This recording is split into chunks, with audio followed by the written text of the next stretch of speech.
Tuhan Bapa kami yang di surga, kembali sukacita siang hari ini kami mau mendengarkan firman-Mu. Terangi selalu hati dan jiwa kami dengan Roh Kudus-Mu untuk mengerti memahaminya.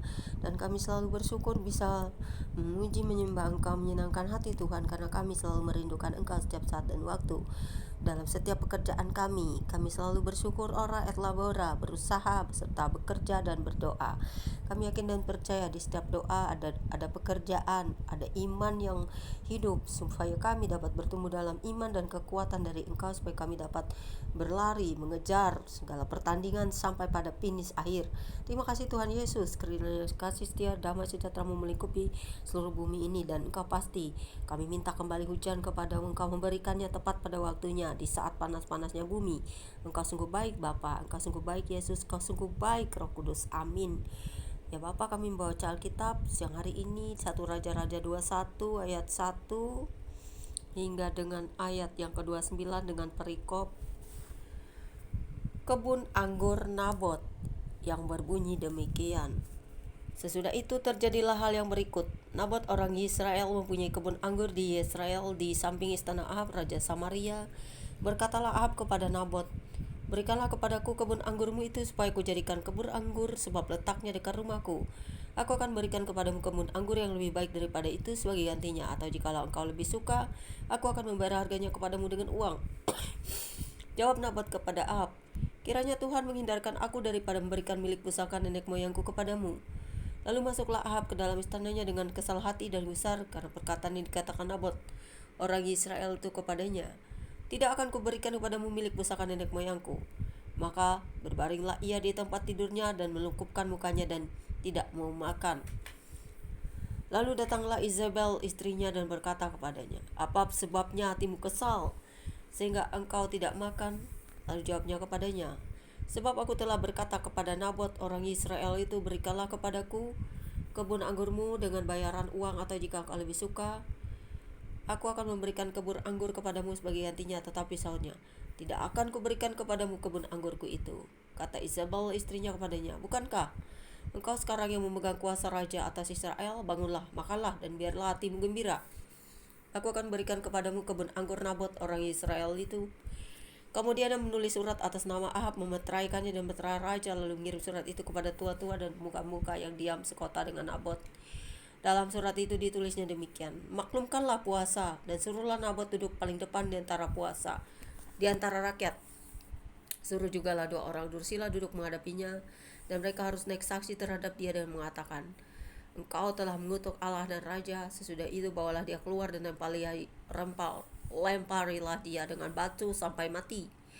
Orang-orang sekotanya, yakni tua-tua dan muka-muka yang diam di kotanya itu, melakukan seperti yang diperintahkan Izabel kepada mereka, seperti yang tertulis dalam surat yang dikirimkannya kepada mereka. Mereka memaklumkan puasa dan menyuruh Nabot duduk paling depan di antara rakyat.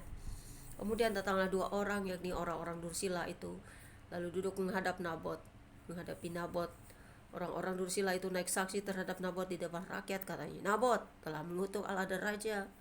Sudah itu mereka membawa dia keluar kota, lalu melempari dia dengan batu sampai mati.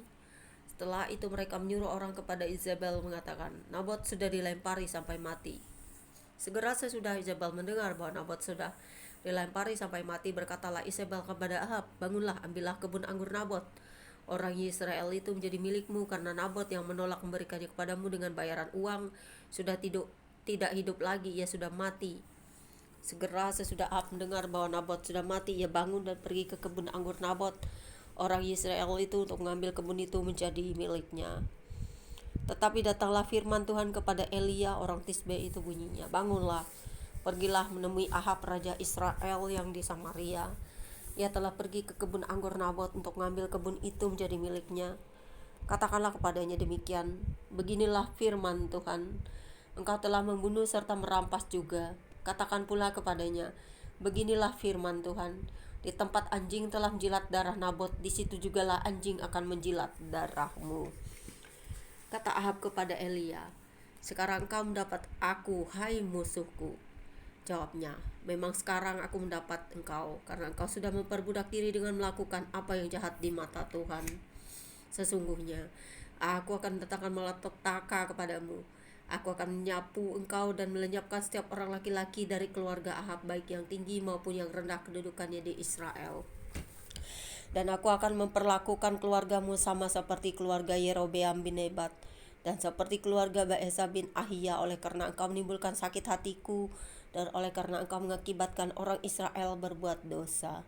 Juga mengenai Isabel, Tuhan telah berfirman, anjing akan memakan Isabel di tembok keluar Israel. Siapa dari keluarga Ahab yang mati di kota akan dimakan anjing, dan yang mati di padang akan dimakan burung udara. Sesungguhnya tidak pernah ada orang seperti Ahab yang memperbudak diri dengan melakukan apa yang jahat di mata Tuhan, karena ia telah dibujuk oleh Isabel istrinya.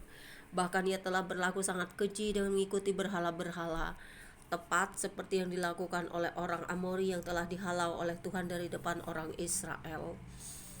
Segera sesudah Ahab mendengar perkataan itu, ia mengoyakkan pakaiannya, mengenakan kain kabung pada tubuhnya dan berpuasa. Bahkan ia tidur dengan memakai kain kabung dan berjalan dengan langkah lamban. Lalu datanglah firman Tuhan kepada Elia orang Tisbe itu, sudahkah kau lihat bahwa Ahab merendahkan diri di hadapanku? Oleh karena ia telah merendahkan diri di hadapanku, maka aku tidak akan mendatangkan malapetaka dalam zamannya. Barulah zaman anaknya, aku akan mendatangkan malapetaka atas keluarganya. Demikianlah pembacaan Alkitab kita siang hari ini. Bertobatlah sebelum segala sesuatu terlambat dan kita binasa, karena Tuhan masih membukakan pintu untuk pertobatan kepada setiap orang, seperti yang kita dengar dan baca. Jika seorang menyesali dosa-dosanya dan mau berpuasa dan bertobat, Tuhan sungguh-sungguh akan datang dan menerima pertobatan kita. Terima kasih Bapa di surga, kuat kuasa-Mu terus menyertai kami dengan firman-Mu, supaya kami tidak jahat, supaya kami tidak menyembah berhala-berhala dan ilah-ilah lain, tetapi percaya kepada Tuhan yang benar-benar hidup dan nyata, dan telah membawa kami keluar dari semua perbudakan dunia ini, sehingga kami boleh menyatu dengan Engkau dalam segala keadaan, di mana kami akan terus berfokus kepadamu dan tetap hidup dalam ibadah dan penyembahan kepadamu. Tuhan yang hidup, Tuhan Israel yang kami kenal di dalam kasih Yesus Kristus. Amin.